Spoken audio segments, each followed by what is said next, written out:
Say it. Say it!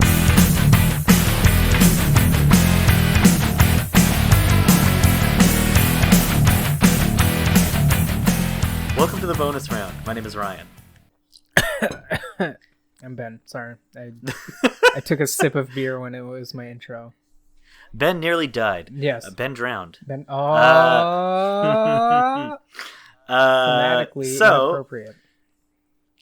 Today, I was thinking we could do a little bit on Mascot Platformers because I feel like recently there's been a big resurgence in like huge companies playing around with the genre again. And it's kind of like, I think, the culmination of years and years of not having Mascot Platformers. Yeah, like the popularity of independent developers kind of coming around to make new Mascot Platformers because of a great amount of nostalgia for that era. Yeah, I mean, you have games. Hat in Time, which was amazing. You have Ukulele, which is a piece of shit. Yeah, I was gonna say Ukulele, which is game. It exists, but you do have. But it is definitely kind of that area. Have Ukulele, the second one that came out, which I don't remember the title of, which is the side-scrolling one, which was apparently very I heard good. that one's pretty good. Yes. Yeah, I've heard good things about that. They had comebacks. But yeah, like those are just many of like the resurgences, the billions of resurgences. And now, as of recently, we've had Crash Bandicoot 4. It's About Time, which like comes off of the trend of remastering all of these Mascot platformers, which is also something very that good. was going on. Yeah, and that game I've heard is great. And then even Square Enix is putting their kind of foot into the racetrack with Final Fantasy VII Remake. Yes, with Balan Wonderworld, which is by Yuji Naka, who's the creator of Knights and of Sonic. I've heard mixed things on the demo so far, although I've heard some people appreciate what it's doing and some people don't. I've heard a lot of like basically everyone that I follow on Twitter. I've heard a lot of I refunded my pre-order, which is that's what I've heard as well. Really not great. I feel like it's one of those things where like clearly, people see the trend and they're like, oh, we can try and do this again. And regardless of whether or not it's successful, I think it's been interesting to see like a growing resurgence in a genre that pretty much died for a significant amount of time. So it's pretty cool. And of course there's no shortage of nostalgia for a lot of those older titles too. I mean, you can see with Banjo being a playable character. Yeah, which I will Super die Smash on the Brothers. hill of that it is one of the best games ever made, but also one of the worst games ever made. I'm on both of those hills, and I'm dead on both. There's Conquer, there's which tons of stuff like that. Agree is horrible. Yeah, I mean, you've got those really, like I said, those remakes of the Spyro trilogy they did recently. Which I don't remember hearing much of. Which I have it, and I've played through the first game, and I've heard the first game is like a loving, really great kind of remake, and everything else of is the original. And bullshit. the other two are not bad. Well, but it feels like there wasn't as much attention given to 2 and 3. So which is a little disappointing to me because I think Spyro 3 is my favorite of the three of them. Oh, really? Weird. Yeah. I think those are great fun games. They're very interesting. The soundtrack though, holy shit. The Stuart Copeland soundtrack. Mm-hmm. Oh my god. I think that's one of the main things that the platformer genre has brought to video games is the soundtracks. Oh yeah, totally. Indisputably, Banjo-Kazooie has an amazing soundtrack. Bubsy 3D has probably one of the best soundtracks I've ever heard. Okay, I feel like we're gonna restart a little bit. Is Tony Hawk a platformer? They're definitely sports games. Okay. Yeah. Let's kind of backpedal a little bit. Yeah, because we got into the new stuff. We got into the new stuff first, but yeah, let's talk about kind of the early era of Mascot Platformers. So like for the longest amount of time, Mascot Platformers as a genre were like synonymous with gaming as like a concept. Like just the idea of playing video games wasn't super divorced from the idea of playing Mascot Platformers, and like all all consoles, even if they were like gaming PCs, they had like Mascot Platformers. Yeah, because it was kind of the easiest thing to make, and it was also kind of easy to attach a brand to. Mm-hmm. Like, I mean, if you look at the even consoles like the Commodore Amiga, like the PC, that had like Dizzy, which is like a huge Mascot platformer character over in the UK, and a lot of people love Dizzy. Yeah, there was Arrow the Acro-Bat as well on the Amiga, which is like another character who is kind of like a post-Sonic Mascot platformer, which we'll talk a lot about because there's a lot of those. But like that's like, you know, it didn't matter if it was like a console or not. Like a dedicated gaming console or just a PC, there were Mascot platformers, and like, you know, it all starts, of course, Super Mario Brothers, which is probably one of the most influential and well played, well loved games of all time, and for good reason. It's great. It's still great. You can play it now on your Switch if you have Switch Online. Yeah, you can probably beat it within still an good. Hour. It has such complex physics for the time, but the controls feel perfect. The game is perfect difficulty. I mean, I think that's one of the main things for platformers, whether they live or die by, is like, what does the jump feel? Yeah, how does the game feel to play? And I feel like Mario it sets such a strong precedent, right? Because I mean, you could literally stick an NES controller into the hands of a 5-year-old who's never played a video game before, and they can kind of figure it out. They could probably figure that shit out. I would say even younger. And then you have Sonic 3, which perfected the jump feel.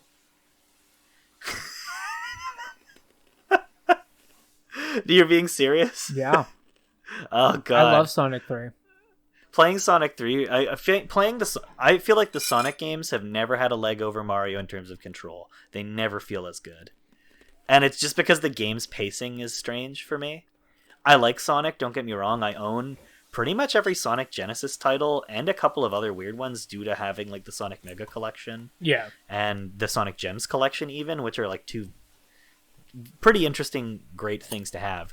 But I gotta say, like, as somebody who grew up playing both Mario and Sonic games, like, and having access to classic Mario and classic Sonic, I always preferred Mario because the controls always felt like they just came naturally. I will agree with you on Mario World, maybe, but Super Mario World.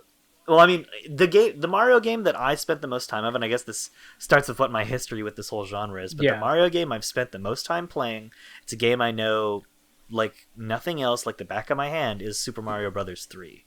It doesn't matter what console I'm playing it on, whether or not I'm playing the GBA port that I grew up with, or an emulator, an emulated version, whether or not I'm playing it on the NES or on the Switch with the Nintendo Online, whether or not I'm playing the Super Mario All-Stars version. Every iteration of this game, I've played it, and it's always the same for me. It's always great. I think it's just kind of the epitome of Mario for me. Like, I don't think Super Mario World is a better game than Super Mario Brothers 3. And likewise, I kind of don't think there's ever been a 2D Mario game that has ever been better than Super Mario Brothers 3. And it's not to say that I don't think there's a lack of ideas at play, but I think that just so many of these games in my mind live in the shadow of Super Mario Brothers 3. There's a reason it was so anticipated and so highly regarded when it finally came over into North America. Like, it's a phenomenal game. It's really good. It's so funny and weird. Lots of cool kind of like one stage mechanics and stuff like that, experimental level design, playing around with like the ways in which you control that character and what you can do with him. Yeah, it's such an innovative and weird little game. It's got a great soundtrack that's very like ragtime influenced, and it's really, really fun. But I just think that like Super Mario Brothers 3 is the epitome of the 2D Mascot platformer. You can't really get better than that, I don't think. Well, I mean, I feel like that's where a crossroads comes for us, and we might have to take a 2-second break because a blender might go off soon. We can talk through the blender. Nobody's gonna care. Yeah, it won't be super bad in the audio. No, exactly. I don't think it will, especially with the noise correction. I think it'll be fine. But what I was gonna say is that see, I don't even think to this day I've touched Super Mario 3. Which is weird. Now that I think about it. Like actually It's thinking about it's it, a it very feels easy super game to get fucking a hold weird. of. Yeah, and like I've had posters of Super Mario 3. I have a Super Mario 3 coaster. Like I'm not unfamiliar with the impact that Super Mario 3 had on Super Mario, but I don't think I've actually touched it because my main thing is I remember playing Super Mario 1 on the NES. And then immediately next memory was Super Mario World. And I kind of like that game, but comparatively to what I would akin to my main mascot platformer is Sonic 2, which is just perfect. And I have... I think it's a game that you pretty much can't improve upon. I like Sonic 2 a lot. Yeah, and I especially because when I play it next to Sonic 1, which feels a little bare bones and incomplete to me at times. Sonic 1, yeah, and Sonic 100%. and Sonic 3, which I think is far too maximalist for its own good at times. We can. I feel we like can talk about two that, is but- the perfect. What I like the most about 2 is, to me, it feels like the perfect compromise between what Sonic wants to be and what Sonic can be. Yeah.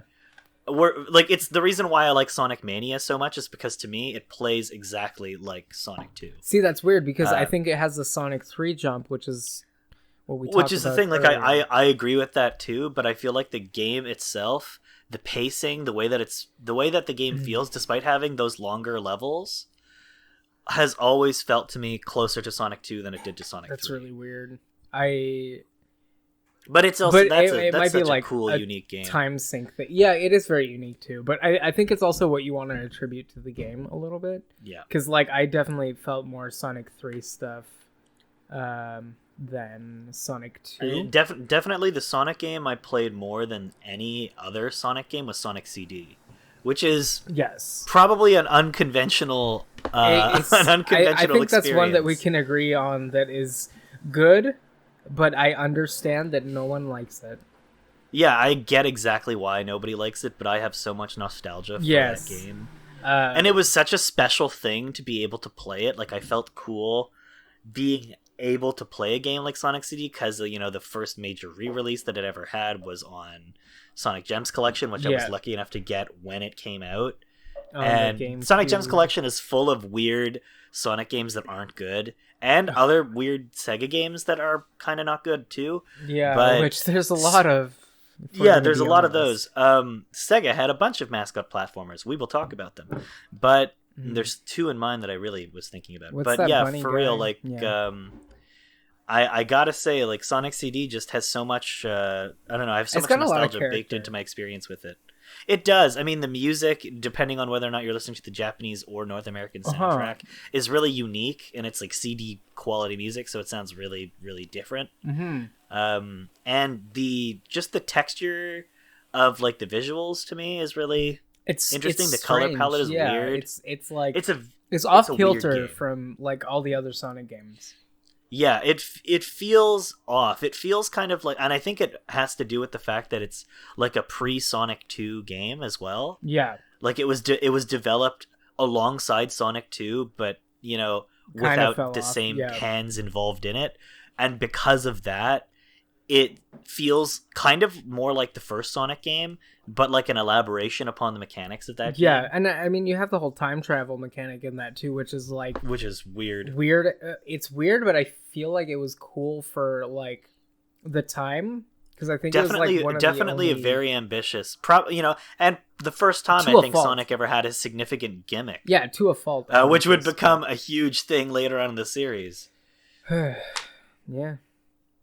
But yeah, I think a lot of those early 2D mascot platformers ended up, despite having, I think, Mario as like a solid foundation to build upon, a lot of the Mario clones were kind of shitty licensed titles that would just kind of become by default a bad platformer. Like they would just make any licensed character into the platforming like Crash lead. Bandicoot.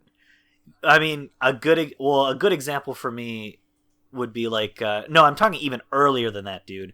Like really early, like a game like Bugs Bunny's Birthday Blowout. Oh God, yeah. Which Okay, yeah, it's yeah. a Bugs Bunny themed mascot platformer on the NES. Mappy. It plays a lot like a Mario 3 clone, but just, you know, exponentially Just worse a in pretty horrible much piece every of shit, regard. yeah. It's not a bad. It's actually not that bad a game, but it's also not that good. It's one of those in comparison things, right?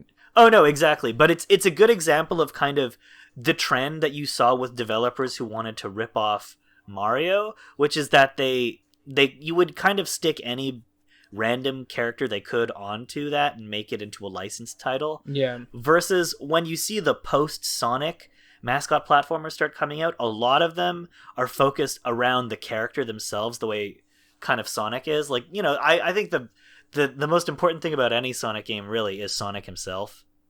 Like he is the reason people like Sonic games for the most part. And it doesn't matter if the game is good or not. People fucking love Sonic the Hedgehog, the character. That's why the Sonic the reason Adventure he has series is the reason he most has a beloved movie that shit. people look at rather fondly versus Mario. You know, like people like Mario games because not that they don't like Mario himself, but those games are always guaranteed to be fun to play for the most part. But fun to play in a mechanical sense as opposed to like story wise. There's like Sonic games have some kind of structure. Mario is just kind of this loose like Peach Mario is again. like it's operating off of the logic of like a 1920s cartoon. Yes.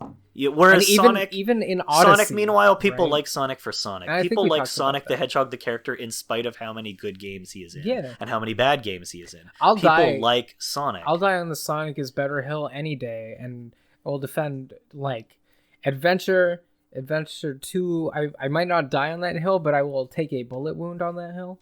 I definitely wouldn't die on the hill of Sonic Adventure or Adventure 2. I could die. I think I better could die hills on to die Adventure on. 2, but I would take a bullet wound on Adventure 1.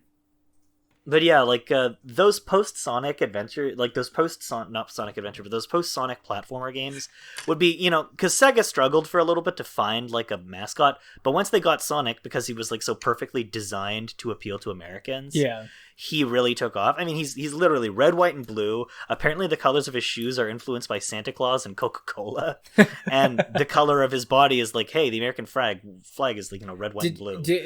And his look is even a little Mickey Mouse. Yeah, you know about the weird factoid where originally Eggman was supposed to be the Yeah, that's true. He was like Sega- a little sleepy man. Yeah, he was like a sleepy man in like pajamas, and then they were he like, looked kind of like Little Nemo if he was like a pederast. yeah, and then they were like, I don't know about this, and they were like, I'll make a blue hedgehog, and we'll just take that Eggman design and put him as the bad guy for the Sonic, which was a stroke of genius, frankly. And I think that the people who were making the decisions at Sega on like what they needed to do to build a perfect platforming mascot knew exactly what they needed to do. Because Sonic and Mario, the two of them, have one thing in common that makes them so much more iconic and well loved than most other mascot platforming characters that came directly after them and tried to rip them off, and that's they're simple. Yeah, Their designs are simple and they're likable, and they use primary colors. Whereas you see, I don't know, a good example of this would be like the protagonist for Zool. And he's edgy, kind of like Sonic is mildly edgy. But that character kind of looks like shit. Yeah. And same thing with Arrow the acro-bat. Like, they go for kind of a red color for him, but the design is over-designed. Yeah. Are you saying that Gex is a bad design?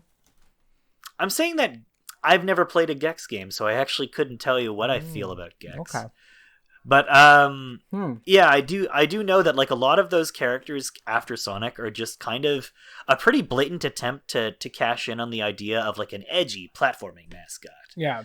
And then if you look at the characters that Sonic succeeded, is not edgy at all.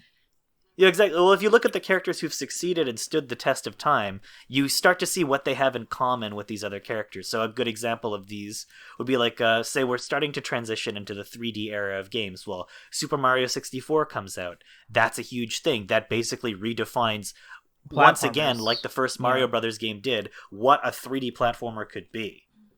Like, it's super cartoony, it's vibrant.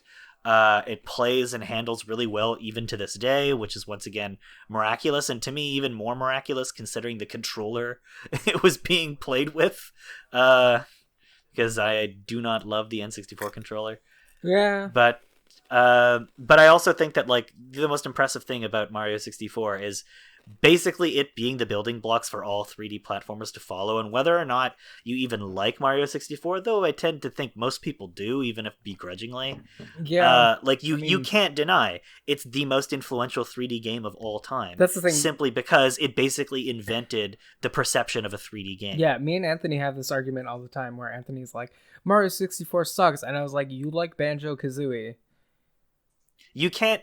That's what I say. You know, you can't look at Banjo-Kazooie and say, "I love this," and then not look at Mario 64 and at least begrudgingly admit that without Mario 64, you wouldn't even have Banjo-Kazooie. And that's the thing. Is like Mario 64 set the brickwork, and I'm not saying that pardons it from a horrible it doesn't mean that it's devoid of problems, horribly but it's certainly gameplay. But it doesn't mean that it's not beloved, and it doesn't mean that you can't play it. No, same with Banjo-Kazooie. I mean, the fact that it's still a perfectly playable game now, the fact that they just re-released it recently, and regardless of what you think about that re-release, it's still entirely playable, is, you know, it's not a thing to scoff at. Yeah, and that's where I come to in the Banjo-Kazooie thing too, where I'm like, I understand the Banjo-Kazooie aged like a fine crouton cheese. It aged like a fine milk under a heat lamp in a lizard cage. Horribly aged game. Does not stand the test of time. But with nostalgia goggles, I love that game. Like, I spent a lot of my childhood playing that game, so I have this. I think if you look at what Rare saw in Mario, you see that they were like they were taking the best things from Mario 64, and they were like, what can we tweak to make better? And they did. To be fair, they did. Banjo-Kazooie, I will die on the hill that Banjo-Kazooie is a better game than Mario 64. It aged better, it's funner to play. I don't know if I necessarily agree, because I don't love it, but despite my like anti-Rare stance for the most part, I have to admit that as much as I don't personally like the game, I do think it plays better than Mario 64, and overall I think it is like kind of like the pinnacle of what you can do with that style of collectible. My main platformer. argument for Banjo-Kazooie being better than Mario 64 comes down to a level design stance, which again isn't very fair, considering taking into account. Well, yeah, because it's like what are you comparing it to? The first time anybody basically ever tried to do exactly. that? Where they were like, I don't know what I'm doing. That's like comparing like a speed metal album from the 80s to like a Black Sabbath album and going this album from the 80s is heavier, and it's like, no shit. Yeah. They had like, at least a developmental period of 10 years between those two things. Mm-hmm. One of them is going to sound more developed and therefore heavier than the other. Yeah. So it's like a ridiculous comparison, right? Exactly. It doesn't make any sense. But at the same time, with that having been said, that is where my opinion stands, right? Is like, exactly. Personally, I will die on the hill that Banjo-Kazooie, 1, at least. 2, I think, is a horrible piece of shit that no one should play. And Grunty's Revenge, which is the GBA game, I think is pretty fun. I can't even believe that exists when I think about it. Right? It's really weird. It's so odd, because it's right before Rare got purchased by Microsoft. It's right before. It's like they shit that game out. But it's still a very fun game. I have very fond memories of that game. I don't think I ever beat it, which I think is telling. Yeah, that makes about... But it was a GBA game in, the early 2000s, so... How many of those I think it was a actually 2001 GBA game, so pretty early into that console's life. It was the second worst thing that happened that year. So, no. The thing that, games like Banjo or Crash Bandicoot, Spyro, all of these characters, what they have in common with characters like Sonic and Mario is, as stated earlier, their designs are simple and appealing. They're not overcomplicated. They use pretty much one primary color. Yeah. Like Crash is orange. Spyro purple. There we go. Even Gex, despite his games kind of not being amazing from what I understand, he is a green gecko with sunglasses. I will That's die all you need to know. on the outdated references and horribly fun level design of Gex 64. I loved that game as a child. I didn't know what they were talking about, and now that I'm older and rewatching clips of Gex 64, I'm like, oh, that's a reference to something that happened in the 80s, which was 10 years before I was born. 80s references? What is this? Something made in the mid-2000s? Sometimes 70s references. Is this made in the 2010s? I think those references were made so, here you go, child of mine, play this video game. Oh, the video game is so for making the references. The VHS era of kids. Yep, 100%. Yep, and all of like the things referenced in it would be things that you could have seen on TV running in syndication or on VHS. That's the thing, and that's exactly like the pocket of time that I'm in. I think I'm like on the end of that pocket of time, right? That's kind of where I'm at too, so I know pretty much everything that he's referencing, but I just don't care. Yeah, that's it. You're just like, haha, Cherry Garcia reference. So funny. Yeah. I know who that is, but hilarious. Oof. That was 10 years before I was born, bud. Yeah, those games, like, characters like Spyro and Crash, they stand the test of time because of their simplicity. But then you have other characters in that era, like Bubsy, whose transition to 3D is amazing. The best thing that ever happened to video games. I agree. I can't believe... I will just say much contested. Well, I think that game is kind of the anti-Mario 64. Ryan, please. If that game was so horribly received, why would they have made a sequel in 2018 called Bubsy and the Attack of the Woolies? I still can't believe that happened, quite frankly. You know how good that game was? It was a 20 on 10 in IGN. They couldn't believe how amazing that game was. Remarkable. That game is so talked about still and not pushed under the carpet. Another character that Bubsy makes me think of is Awesome Possum, who is okay, that one lost me. I don't know who that is. Yeah, if you look up Awesome Possum, it's literally it's a mascot platformer, I think designed by a guy with the intention of having like a video game mascot who is expressly about like combating pollution. So, shouts out to his solid politics and stuff. But also, I gotta say, when your character starts off, oh my god, that's on the Genesis. Starts the game off by like declaring at the title screen, "I'm awesome." You kind of lose me, because nothing that's cool has to say it's cool for it to be cool. What's the pencil platformer again that we use for? Oh, Wild Woolly. Yeah, Wild Woolly. Whose music I very much love. Yes, that's another good example of a strange mascot platformer. And Earthworm Jim even fits into this, where it's just kind of like this tossed together fucking mess.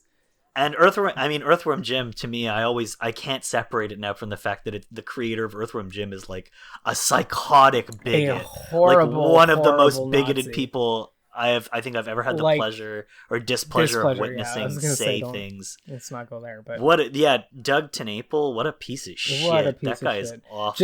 Just so this is out in the clear, GamePunx hates the Earthworm Jim creator. Kind of likes Earthworm Jim, and that's basically it.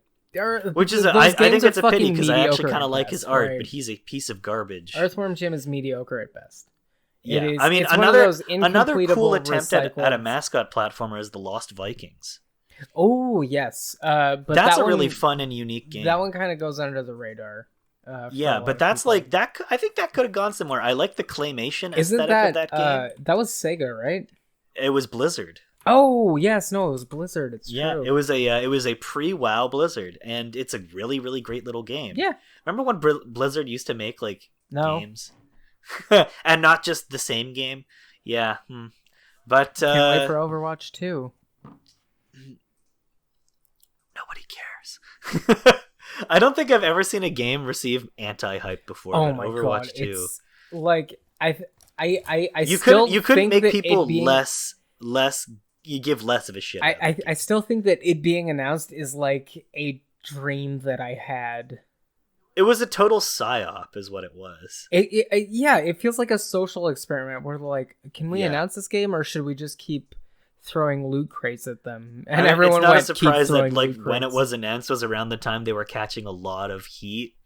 So they were just like, hey, don't pay attention to all this sketchy shit we're doing. Look, Overwatch 2. And it's like, this game, it's and 2021. Went, that game ain't even out you. yet. And that shit was all in 2019. So there was also the Visual Foundries, I think, or whatever. Digital who Foundries? made Pro Skater 1 and 2 remake. Got bought by Blizzard recently. And everyone went, oh, that's fuck. depressing. So that's news for next week, I guess, but whatever. Yeah, oh, totally. But, just to touch on that. Speaking actually of, like, things that, you know, are kind of disappointing in recent times, I think, like, the transition into the 3D era of Mascot Platformers also brought, like, a lot of the whole, like, sticking like a licensed character into a Mascot Platformer aesthetic. Because you got a lot of games that were 3D kind of action platformer games that played similarly to the kind of post Mario 64 stuff. Could you be talking about those SpongeBob games, perhaps? Well, that's one that was definitely coming to mind. SpongeBob Battle for Bikini Bottom. Probably one of the most beloved licensed games of, like, the PS2, Xbox, GameCube era. Like, a lot of people have a lot of fond memories of it, and recently THQ Nordic remade the game and remastered it. Well, I mean, and big air quotes like on that one. It's like a fucking mess. Yeah, big like, air the quotes on that remaster of one. it was. They shit it out. It was a disaster. Like, the game barely, like, works. Yeah. Like, fundamental mechanics of the game are broken. So there are just levels that are practically unplayable, and, you know, they're glitchy messes and shit. But that's like I think a game that learned a lot of good lessons from stuff like Banjo-Kazooie, and that you could have a game that had, like, kind of interesting, diversified world design and gameplay, unique kind of visuals and humor. Like, those games feel very, very much, like, indebted to the Banjo-Kazooie we can games. talk about the SpongeBob the movie, the game. Is that a similar kind of game? I believe it is. Yes, it is. It's actually a pretty solid one too, because I remember playing through it with my brothers and having my brothers and, like, my best friends at the time when I lived in Tennessee. We would just play the shit out of that game. That, along with Ty the Tiger, the Tasmanian tiger. Oh yes, tiger, I was gonna say, and which recently, alongside characters like Crash, you got characters that are coming kind of back, like the resurgence once again of animal mascots. Yes, Ty the Tiger So is a fucking perfect example, especially since recently just got crowdfunded on, I believe, something like Kickstarter. I believe it was we'll say Kickstarter, it was a something like crowdfunded that. game. Yes, and it reached its goals. So Ty 2 is coming out, and I'm very excited for that because me and my friends had a amazing time with Ty. You had Sly also. There's Ty the Tasmanian Tiger. Now, before we talk about Sly, because I really like those games, and I have a lot to say about them. Me too. You can't forget about the shitty low end, because for every Ty the Tasmanian Tiger, which is, like, you know, fun, nostalgic, and playable, even though they're not amazing, you have, like, KO the Kangaroo.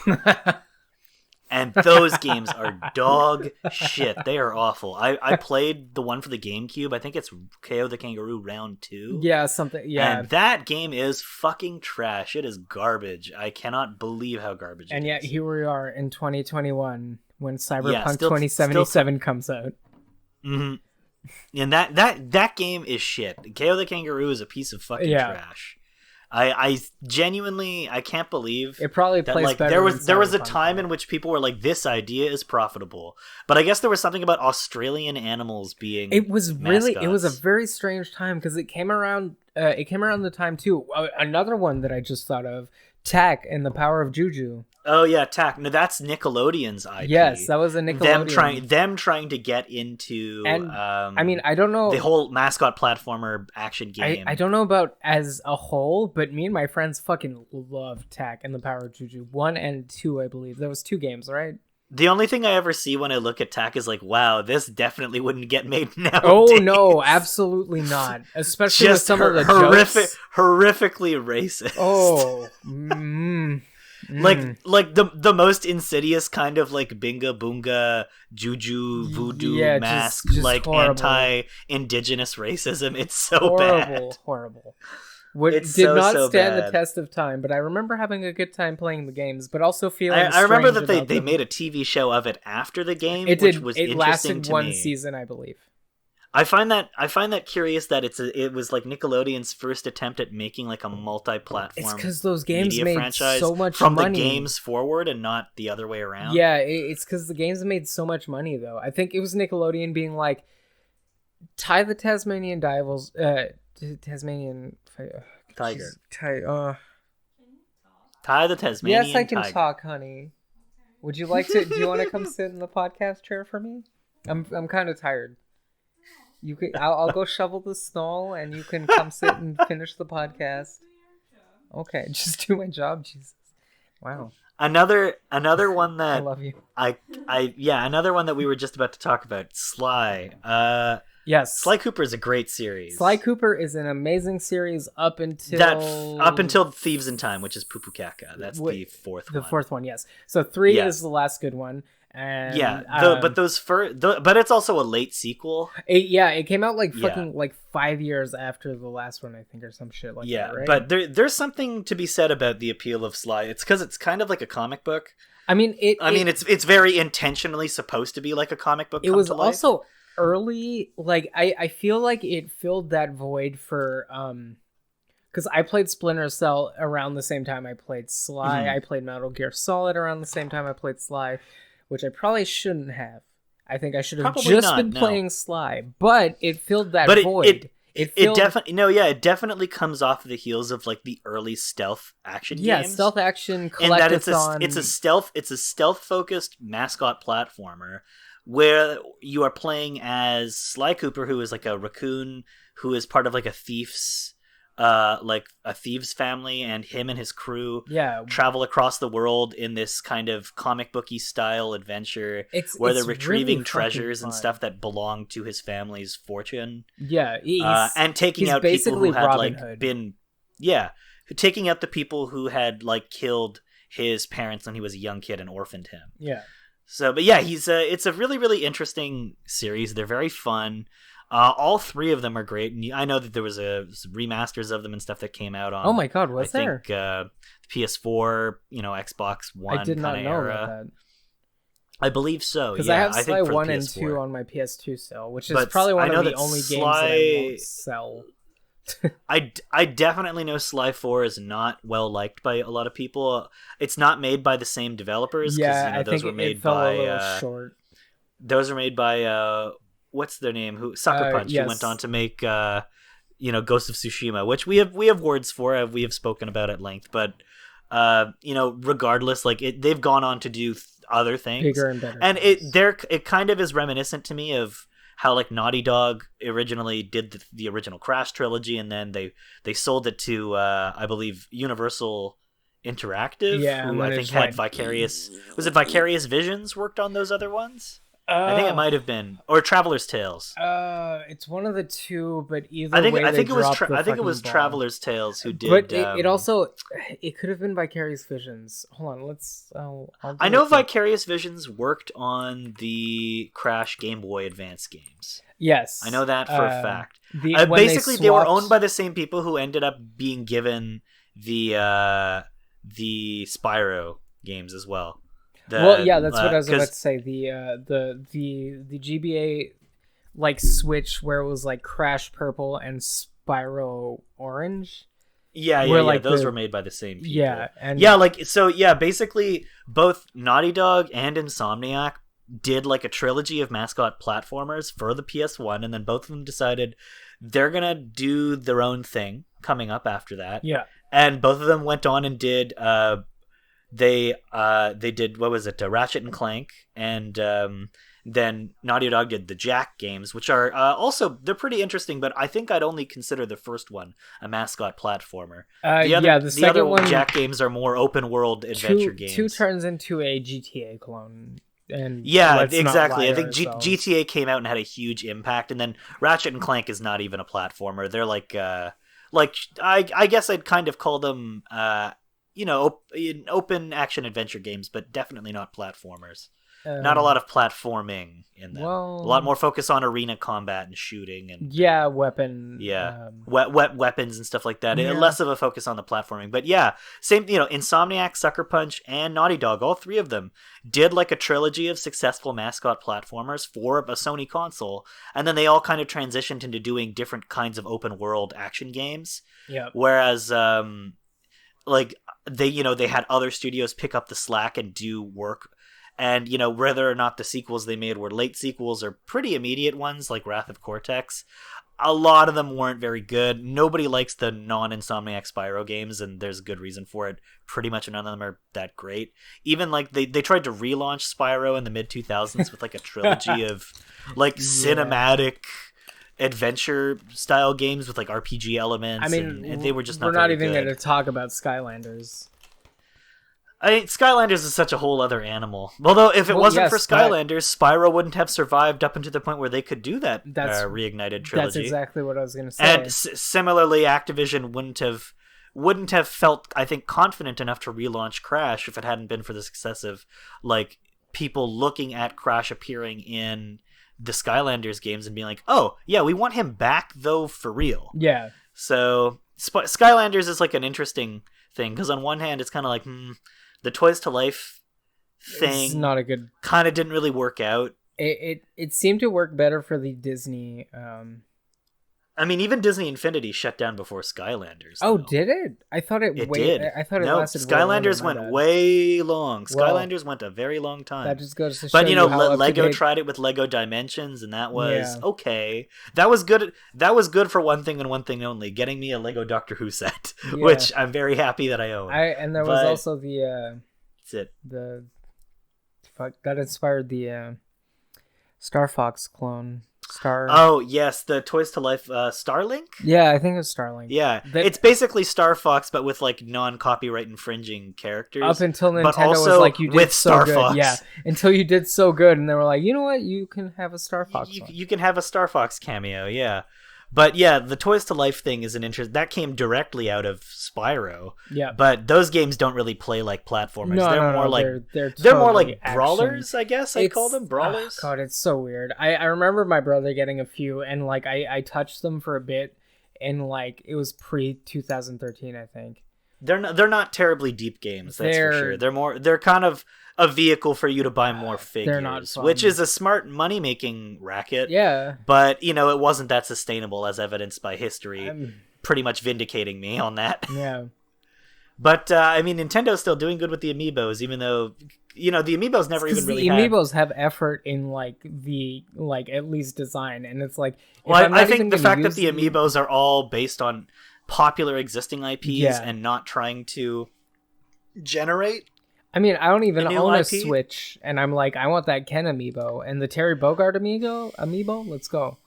Oh yeah, and like, all the Monster Hunter I ones, own a Switch, and like, I only own 2 Amiibos. But when I saw the Cloud Strife Amiibo, I said I'm gonna buy that, and I did. I need this. Similarly, when I saw that Link Amiibo for Link's Awakening DX, or the remake of Link's Awakening, I immediately wanted to cop it and got a friend to set it aside for me at EB Games. So, like.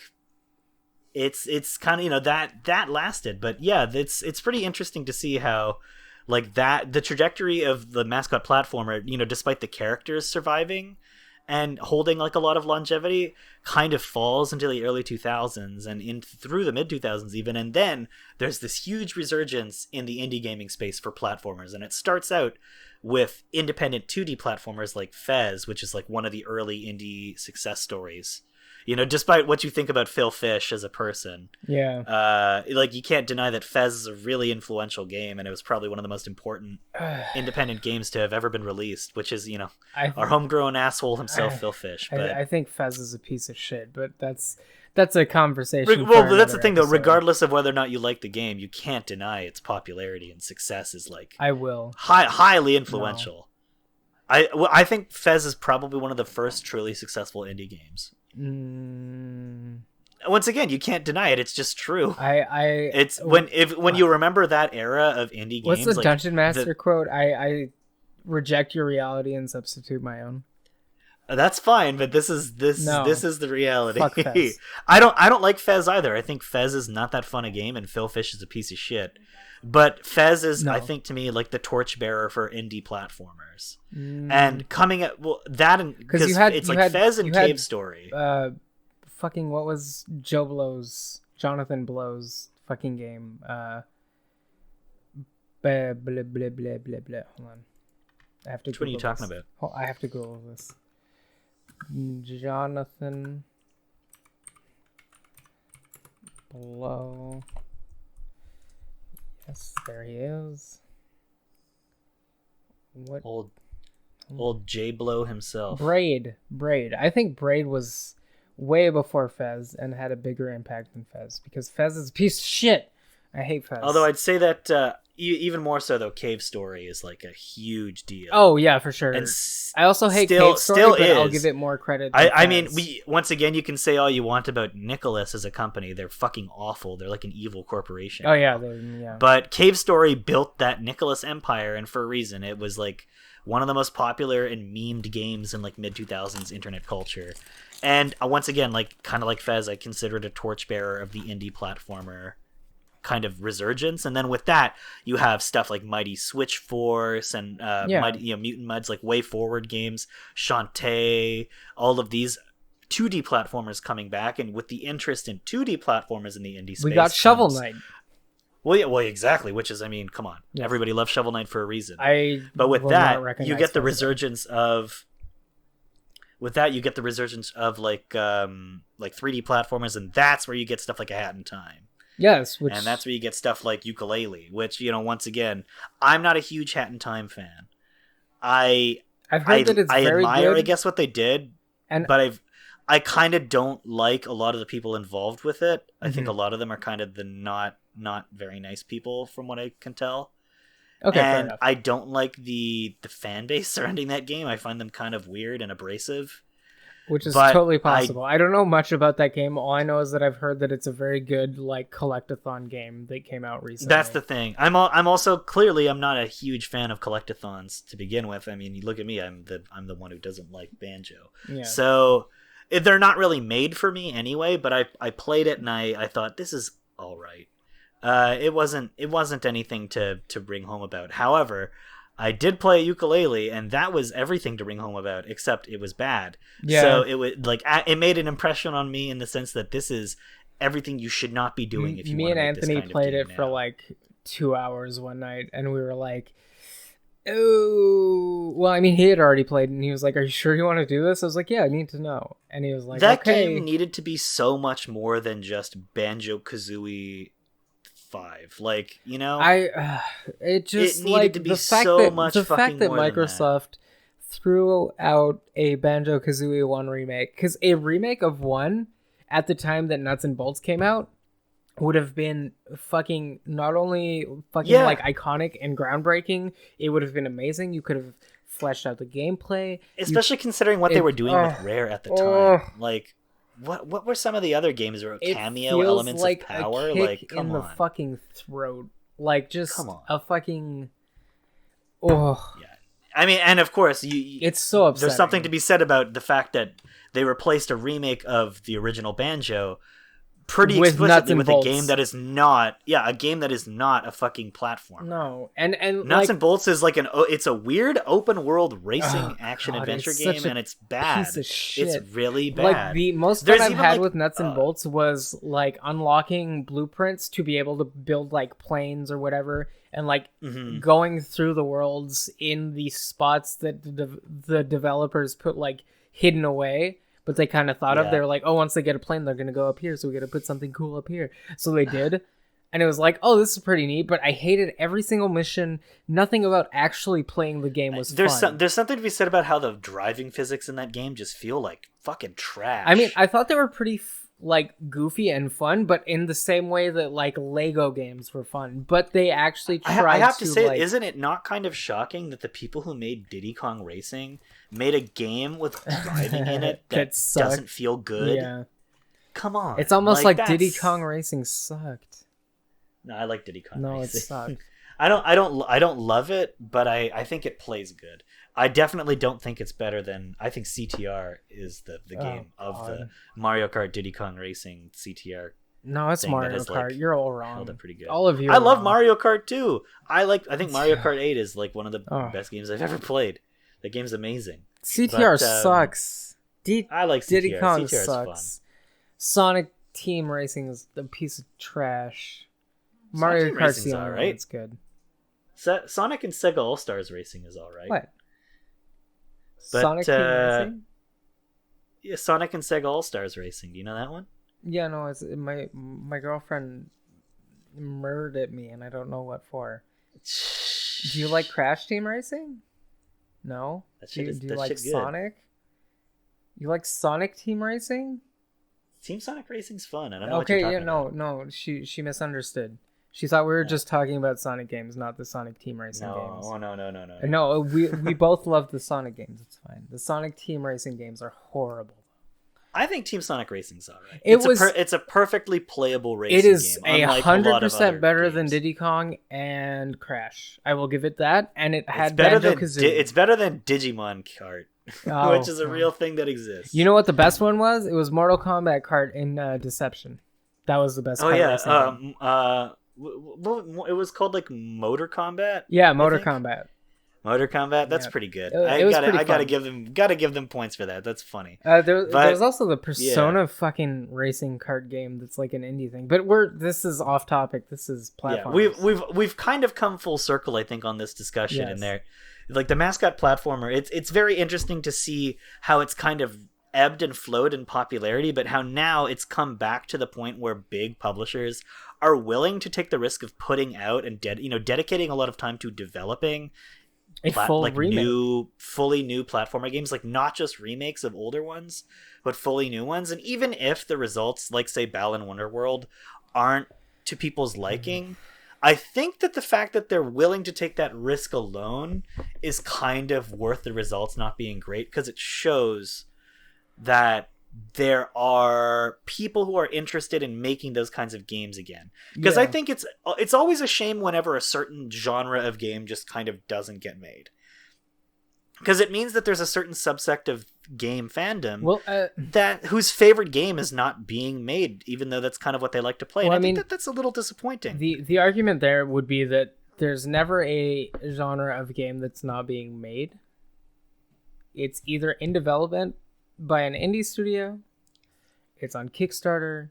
It's not always like a AAA company, right? Like there's always some kind of game that's being made, and whether it will reach a popularity that you can see it at, or if you're looking for it, that you find it and you're like, holy shit.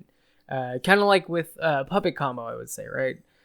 Puppet Combo, I think, is a very good example for this, where it's like I've been yearning for like these old kind of style PS1 horror games, air quotes, because like they kind of cheat with like the graphics, polygonal 3D low graphic poly, horrible, disgusting games, fucking horrible games. And Puppet Combo's been putting these out for years. I love games like that. And I only found out about them, I think, like in 2018. And I only started playing their shit like last year, so like 2020, because if you like treasure games or Sonic, there's stuff like Freedom Planet for you to play. Yeah, and I mean, there's a Sonic fighting game, Sonic Smash, which is an indie developed fighting game. I've heard that's pretty good. And yeah, exactly, it's super good. Like there's no shortage of like genres of games, really. It's more what's in the limelight and what's in your peripheral. I feel like you're aware of now, and I feel like that didn't used to be the case, but now it is. Yes, like, 100%. Like prior to the indie boom in like the mid 2000s, when a genre wasn't popular, it fucking went away. Pre 2016. And that's not what I'm saying. I guess is that I'm happy it's not the case. Yeah. Pre 2016, this reality was not possible. There wasn't like your friend couldn't be like, oh, you missed this? Well, here's this Kickstarter that is basically this, right? We have The Messenger, which is just fucking Ninja Gaiden perfected. We have fucking oh god, Shovel Knight, which is old SNES like fucking Mega Hey, Man. we've got Mario, Bloodstained. like so much shit. We got Bloodstained, Yeah. which is also recently added a classic mode to make it even more like Like the OG Castlevania yes, games, like yeah. just Which there's- I have to laugh. I'm gonna be honest. Up until I saw that they put that out, I assumed that when they said they were gonna get a classic mode in the original Kickstarter, that idea just eventually evolved into Curse of the Moon. But apparently not. No. which Curse is- of the Moon was a different stretch goal. which to me is really cool. That I was the guess. prequel So game. it's even And cooler that they Curse they of have the that Moon now. did so well that they did Curse of the Moon 2, Which rules? Yeah. which also is apparently very good. I need to finish Curse of the Moon 1, but I'm it's almost just done Curse of fucking, the like, Moon 1, and when I finish it, I'm gonna play Curse of the Moon 2 because I bought them both at Christmas. yeah, I've and been we can having talk a about that time. because Curse of the Moon 1 Yeah. is a fucking. I think it's a perfect homage to. It's one of the most accessible Castlevania games, and it's not It's- even a Castlevania game. It's so good. But it's so fun. If you like Castlevania 3 Dracula's Curse, it's right up your alley. and it kind of Except goes into you can tweak- platformers, right? You can So- tweak the difficulty to make it a lot more manageable. which I which did is not do. Super, which is, well, once again though, it's super good for people who are intimidated by Castlevania. Yes, because Yeah. those games are hard, and even like With the exception, I think, of the Igarashi Castlevania games, like I think Symphony of the Night onward, those games are pretty manageably difficult. yeah, Like they're very fair and balanced Yeah. games, but the original Castlevania games, they're not fair and they're not balanced, and it's by design because you're coming from an old school arcade mentality. Well, yeah, those games were a Yeah. cabinet in an arcade that needed your quarters. Yeah, exactly. And I mean, not those original Castlevania games. They weren't. There was a quarter muncher Castlevania, but it's really bad. It's called Vampire Castle, I think. But Yeah. But it's the No, same you're right. development I'm, mentality. I'm thinking. I wasn't thinking of Castlevania. I was thinking of Ghouls and Goblins. Yeah, no, yeah, definitely that's a quarter muncher by design. Yeah. But I think it's the same gameplay philosophy or game design philosophy that drives them. Is like the idea of lives to me is such an antiquated concept in games. I mean, especially all. in games that have it now, because there was that awkward phase in like early to late 2000s where there would still be lives.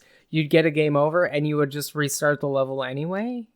Yeah, exactly. And you were like, so, why are we what still happens if you doing lose your this? life? You just Like, don't restart at the nothing. checkpoint. Like, what the fuck is happening? Okay. Who cares? So yeah, lives are. That's why I love that Mario Odyssey, a great mascot platformer game, which came out and I think is once again an example of people's tastes in Mario Yes. games being a little vindicated. Of course, based off of Sonic Adventure 2. Yes, exactly. They're very similar. Rolling around at the speed of Donk, but I do have to say that that game did away entirely with the concept of lives. Yeah. and made it so that whenever you die, the only thing you lose is coins, and because coins in that game are muy importante, you actually feel that loss without also feeling like the game is fucking you over. And that's nice. I hate to bring it to this, but I think the first time I noticed games like punishing you in a real way, in the early 2000s-ish was like Dark Souls. Yeah, totally. Where it was like, your souls are your experience. You need these to level up. You died. Okay, fine. They're still here. You died again. They're gone. Go fuck yourself. And it was like, it was almost worse than lives and starting over because it was like, I just lost 1,000,000 souls. But the way that games gate progression is changing, and I think that mascot platformers are like, if you look at the ones being made now, you see how some of them are kind of moving forward, some of them are staying thoroughly in the past, but I think it's the ones that are moving forward that are the most interesting. Yeah, and I mean, we didn't even talk about Donkey Kong Country, which is I think is a crime. Well, I mean, we can probably do a whole episode on those style of games, like that period of platformers, because there's a bunch of like 16-bit era platformer games. We didn't that even are talk about all- Kirby. Holy shit! No, we didn't. I think we're gonna have to come back to this Yeah, subject in another there's episode. going to be a part but, 2 for this episode, but Yeah, there's going to be one. I think we're going to do a part 2 that focuses exclusively on that 16-bit era because there's so many games there. yeah, And I wanted to talk about Kirby, but I also want to talk about Rystar, which is a Sega Genesis game that I really like. That was kind of Sega's attempt at making a mascot game that wasn't Sonic. And Vector Man, which is Sega trying to make DKC and failing horribly. So there's some interesting stuff there to talk about. Oh my and, god, this is tons a of other horrible stuff. Mascot. Yeah, really bad. Right? It's fucking disgusting. It's offensive. Yeah, honestly. but there's plenty of kind of stuff to elaborate on in that space, and even in the 3D space, there are certain periods of games there that do. But this is I guess our overview episode for what will be future bonus rounds. We'll be back, but I just want to say this Rystar animation of him on the monkey bars is literally just ripped from Sonic 3. Oh no, totally. Like they're, yeah. But Rystar plays super good. That game is fun.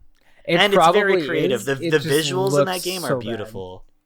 The visuals in the game are gorgeous. I mean, yeah, like every background and like environmental wise, it looks great. But the mascot Rystar just looks like shit. His design's a little bit like antiquated baby. And horrible. Yeah, it's not great. He looks kind of demented, but I do really love how that game plays. And his mechanic is cool. It's that he can stretch his arms forward and upwards and stuff like that. So it's good for combat. Like when you beat an enemy, when you fight an enemy, you pluck it with your hands. Why didn't Gumby get a good fucking action platformer game? That is kind of a... You know what? Gumby could have had a game that looked like Clockwork Knight. You know, that kind of like pseudo 3D 2.5D platformer. Another thing that we'll have to talk about, because Klonoa and games like Klonoa are also... And there's also... really important. Or Tomba. The Jester game. Yes. What's that called again? Fuck. Mad something? Something the Electric Jester. Pandemonium? Oh, Sparks the Electric Sparks, Jester. yes. Yeah. Oh, there's also Pulse Man, which is the action platformer by Game Freak that they did before Bionic Pokemon. Commando. That one's pretty interesting. There's so much. There's tons of stuff we can talk about. We opened a can of worms. We've opened up this barrel of monkeys now, so we'll have to creep back into it at another point. But I think for now we're gonna call it an end to this episode. Yeah, I gotta go shovel the 50 feet of snow that fell in my backyard. That's what I spent my whole day doing, and oh boy did that suck. So good luck out there. Thank you. But yeah, my name is Ryan. You can find me all over the internet at Nouveau Art Punk. I am on Twitter, I'm on Instagram, and if you want to read my movie reviews, I'm on Letterboxd. You can find me on Letterboxd. And that is pretty much all I do on the internet. If you want to go to my Bandcamp, I have some music there. But there's tons of, just tons of places you can find me online. I'm all over the place. But I'm always at Nouveau Art Punk. What about you, Ben? Where can people find you? I'm Scratch Me Silly everywhere on the internet. I will be back to streaming in a weekend or two, depending on some stuff. I have recently moved in with my partner, and it's been very cool. But I needed to set up a bunch of shit before I start streaming again. Mm-hmm. My Twitter is Scratch Me Silly also, and that's mostly where I spout my thoughts of the day when they come to me. If not, I have a YouTube channel, which is also Scratch Me Silly, and I upload things there. I'm working on a couple of videos, some of which will come up soon. One of which is a video essay that I am working on, and it won't be for a bit, but I want everyone to look forward to it because it's horribly stupid. And I'm working very hard on it, so I hope it hits at least 20 views. That's my main goal. Well, we'll get that promoted, I'm sure. Yeah. I don't think it's an unrealistic goal for what the contents will be, but it will be reach, and you'll like, just trust me, you'll have to like turn your brain off and follow me for a second, right? Like, all right, I'm not expecting deep thought on this one. I'm just expecting a follow along. It's basically a conspiracy theory. All right, well, we'll see where that goes. Thank you guys for listening. This has been the GamePunx bonus round on Mascot Platformers. As we said, we'll return to this subject another day, but until then, have yourselves a good week. Take it easy, and we'll be back next time with more regular-ass GamePunx Vanilla Edition to talk about all the stuff that has been going on and that we have been playing. Yes, we will be back with Vanilla Punks and Game Stonks. You got a name, Leadhead? Call me Woody. Wild Woody!